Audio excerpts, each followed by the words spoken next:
গোটা বাংলাদেশকে দ্বিতীয়বারের মতো আল্লাহ পাক আমাদের জন্য স্বাধীন করে দিয়েছেন, যার দরুন আজকে আমরা খোলা মনে কোনো প্রকার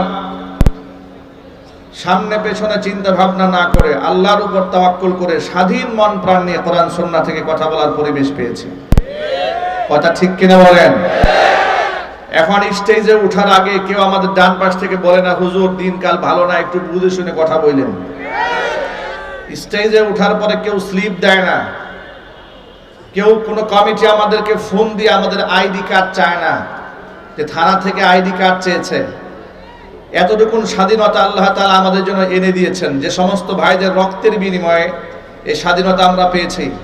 আল্লাহর কাছে আমরা দোয়া করছি আল্লাহ পাক যেন তাদেরকে শাহাদাতের সর্বোচ্চ মর্যাদা দান করেন। যারা আহত হয়েছেন বৈষম্য বিরোধী ছাত্র আন্দোলনে, আল্লাহ পাক শেফায়ে কামিলা আজিলাই কুল্লিয়া নসিব করেন।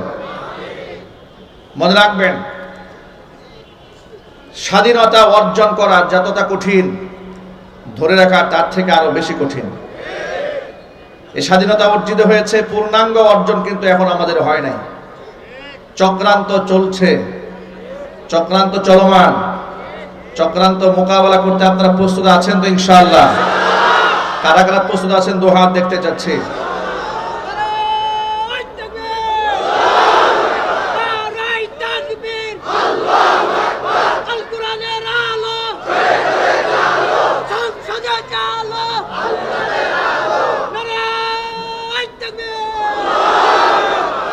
আল্লাহ পাক আমাদেরকে ঐক্যবদ্ধ থাকার তৌফিক দান করেন। আমাদের মধ্যে রাজনৈতিক মতাদর্শ থাকতে পারে, আমাদের মধ্যে মাসআলাগত ইখতিলাফ থাকতে পারে, আমাদের মধ্যে ভুল বোঝাবুঝি হতে পারে, আমাদের মধ্যে শত দূরত্ব থাকতে পারে, কিন্তু কয়েকটা ব্যাপারে এই গোটা জাতি ঐক্যবদ্ধ আছে। ভারতের আগ্রাসন বিরোধী মনোভাবের ক্ষেত্রে গোটা জাতি অভিন্ন অবস্থায় এখনো পর্যন্ত আছে। অনুরূপভাবে স্বৈরাচারের বিচার বাংলার মাটিতে হতে হবে, এই দাবিতেও এদেশের সর্বোপরি সর্বস্তরের মুসলমান ঐক্যবদ্ধ আছে। ঠিক কিনা বলেন? আজকে আমি আপনাদের সামনে, যেহেতু সিরাত মাহফিল, নবী করিম সাল্লাল্লাহু আলাইহি ওয়াসাল্লামের সিরাতের এই মহান এক সমুদ্র থেকে ছোট্ট একটা অংশ আমি আপনাদের সামনে তুলে ধরবো। আমরা বলি ইনশাআল্লাহ। সময় আমাদের হাতে একেবারে সীমিত সময় এসে নামাজ সামনে আমাদের। আমরা আজকে এখান থেকে একটা সবক নেব। নবী করিম সাল্লাল্লাহু আলাইহি ওয়াসাল্লাম ইন্নাহু কানা জাওয়াদান কারীমা। আল্লাহ নবী সাল্লাল্লাহু আলাইহি ওয়াসাল্লাম এক মহান দানশীল ছিলেন, ব্যাপক প্রশস্ত হৃদয়ের অধিকারী ছিলেন। বেগুনাহ মাসুম হওয়া সত্ত্বেও দৈনিক 70 ঊর্ধ্ব তিনি আল্লাহর কাছে মাগফিরাত কামনা করতেন। চিৎকার দেখুন সুবহানাল্লাহ। আমাদের উচিত আমাদের হৃদয়টাকে অনেক প্রশস্ত বানাতে হবে, আমাদের মনকে উদার করতে হবে। আমরা ইসলামকে গোটা পৃথিবীর প্রত্যেকটা ইঞ্চি মাটিতে ইসলামের পতাকা উড়াতে চাই। এজন্য মনের সংকীর্ণতা দূর করে ফেলতে হবে।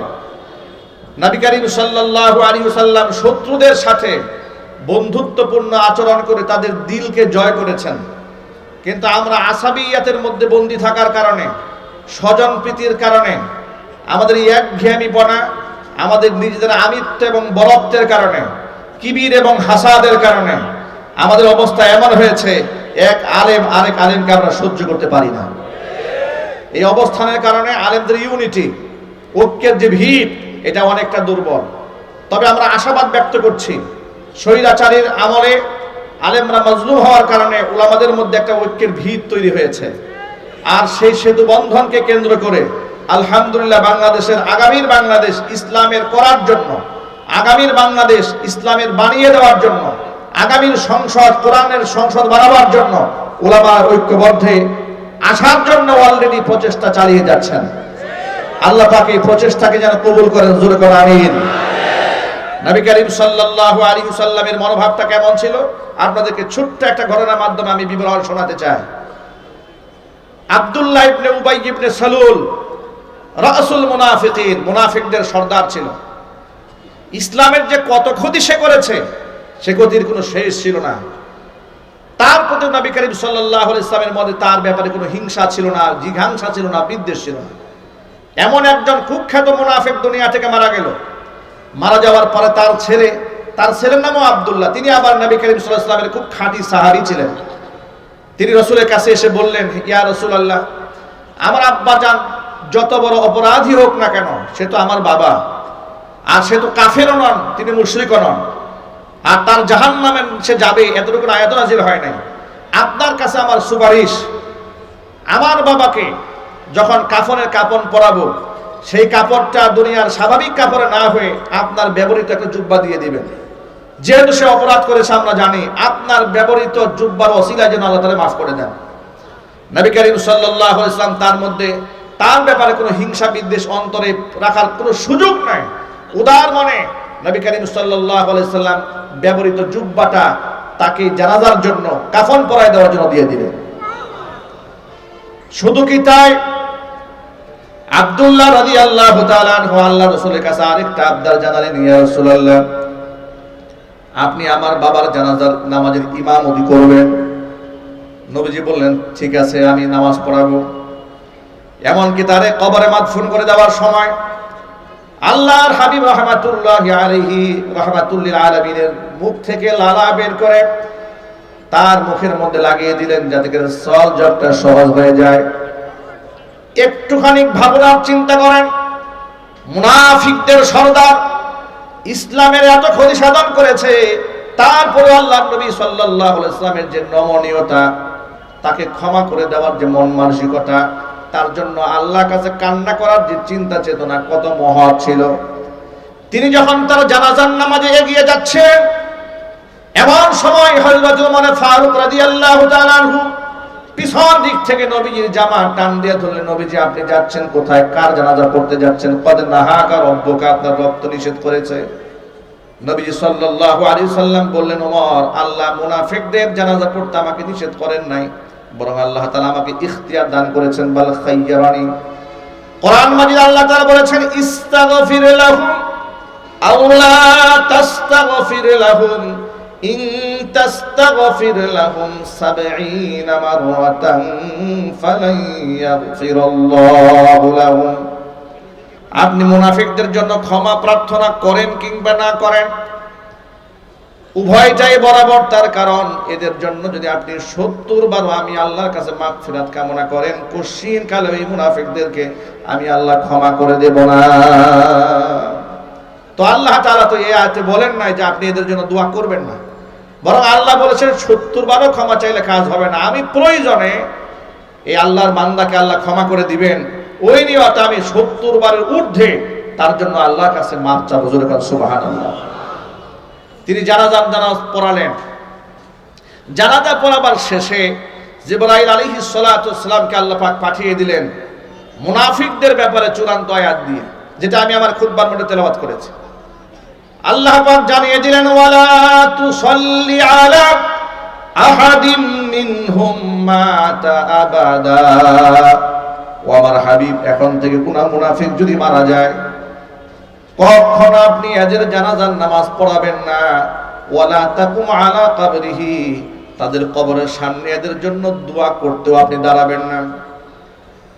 এর কারণ হলো বাহ্যিকভাবে এরা আপনার উপর ঈমান এনেছে, মুসলমান হওয়ার মানুষকে ধোঁকা দিয়েছে, নিজেকে মুসলমান বলে দাবি করেছে, প্রকাশ করেছে, কিন্তু অন্তর থেকে ইন্নাহুম কাফারু বিল্লাহি ওয়া রাসূলিহি, মন থেকে আমি আল্লাহকে আমার রাসূলকে তারা বিশ্বাস করে নাই, মন থেকে মনের মধ্যে কুফরি লালন করে আমাকে অস্বীকার করেছে, আমার রাসূলকে তারা অস্বীকার করেছে। ওয়া মাতু ওয়া হুম ফাসিকুন, ফাসিক অবস্থায় তারা দুনিয়া থেকে বিদায় হয়েছে। এর মানে এখন থেকে কোনো মুনাফিক যদি মারা যায়, হে নবী আপনি জানাজার নামাজ পড়াবেন না। ভাইরা আমার, মুনাফিকদের অবস্থা হচ্ছে বড় ভয়াবহ। কোরআন বলেছে, ইন্নাল মুনাফিকিনা ফিদ দারকিল আসফালি মিনান নার ওয়া লান তাজিদা লাহুম নাসীরা। মুনাফিকরা থাকবে জাহান্নামের অতল গহ্বরে। হে রাসূল, আপনি এদের জন্য কোনো সাহায্যকারী পাবেন না। নবী করিম সাল্লাল্লাহু আলাইহি সাল্লাম বলেছেন, ইন্না ফি উম্মতি 12 মুনাফিকান, আমার উম্মতের মধ্যে এমন 12 জন মুনাফিক আছে, লা ইয়াদখুলুনাল জান্নাতা, ওয়ালা ইয়াজিদুনা রিহাহা হাত্তা ইয়ালিজাল জামালু ফি সামিল খিয়াত। সূচের ছিদ্র দিয়ে যতক্ষণ না পর্যন্ত উট প্রবেশ না করবে ততক্ষণ পর্যন্ত এই মুনাফিকরা আল্লাহর জান্নাতে তো ঢুকবেই না, জান্নাতের ঘ্রাণও নাকের মধ্যে পাবে না। এর মানে নবী করিম সাল্লাল্লাহু আলাইহি ওয়াসাল্লামের হাদিস দ্বারা প্রমাণিত হয় মুনাফিকরা আল্লাহর জান্নাতে ঢুকবে না, জান্নাতের সুঘ্রাণও জীবনে কোনোদিন নাকে পাবে না যতক্ষণ না সুয়ের ছিদ্র দিয়া উট প্রবেশ না করে। আপনাদের কাছে জিজ্ঞেস করি, সূচের ছিদ্র দিয়া কি উট প্রবেশ করতে পারবে? চিৎকার দিয়ে বলেন পারবে? এর মানে এর দ্বারা স্পষ্ট প্রমাণ হয়ে গেল মুনাফিকদের ঠিকানা কি জান্নাত না জাহান্নাম? আরো জোরে বলতে হবে। মুনাফিকদের বাহ্যিক থাকবে মুসলমানদের সাথে মিশে, কিন্তু অন্তরে থাকবে কুফরি। অন্তরে কি থাকবে? কুফরি থাকবে। আজকে আমাদের সমাজে মুনাফিক নাই? এটা জোর আওয়াজে বলতে হবে। উপরে উপরে আলেমদেরকে মহব্বত করি, আলেমদেরকে ভালোবাসি, ইসলাম চায়, উমরায় যায়, হজে যায়, মানুষের কাছে প্রমাণ করে, ছবি প্রচার করে দেয় আমি তাহাজ্জুদে ছাড়া সকাল শুরু হয় না, কোরআন তেলাওয়াত দিয়ে শুরু হয়ে যায়, জায়নামাজ সবার আগে তালাশ করি। এই হচ্ছে পাবলিকলি প্রচার। আর আভ্যন্তরীণ আলেমদের ব্যাপারে এত বিদ্বেষ আর এত ঘৃণা যে 16 বছরের রাজত্বের ইতিহাসে কয়েক হাজার হারামকে মিথ্যা মামলা দিয়ে কারাগারে ঢুকিয়ে দিয়েছে। কথা বলতে হবে। বাহ্যিকভাবে প্রমাণ করে খাঁটি মুসলমান, বিরাট তাহাজ্জুদি, এমন তাহাজ্জুদি দেশের শ্রেষ্ঠ সন্তান উলামাদের পায়ের মধ্যে লোহার ডান্না বেরি লাগিয়ে দিয়েছে। মুফতি সাখাওয়াত হোসেন রাজি হাফিজাহুল্লাহর পায়ের মধ্যে ডান্না বেরি পড়াতে গিয়ে পাকে রক্তাক্ত করে ছেড়ে দিয়েছে। এরপর আলেমদের পা থেকে তারা ডান্না বেরি সরায় নাই। আল্লামা মামুনুল হক হাফিজাহুল্লাহকে কোর্ট প্রাঙ্গণে যখন হাজির করা হতো, মাথার মধ্যে bullet proof helmet, bullet proof jacket, দুই হাতের মধ্যে হ্যান্ডকাপ, দৃশ্য দেখে মনে হতো এত বড় গুন্ডা মাস্তান এই জমিনে আর কেউ জন্মগ্রহণ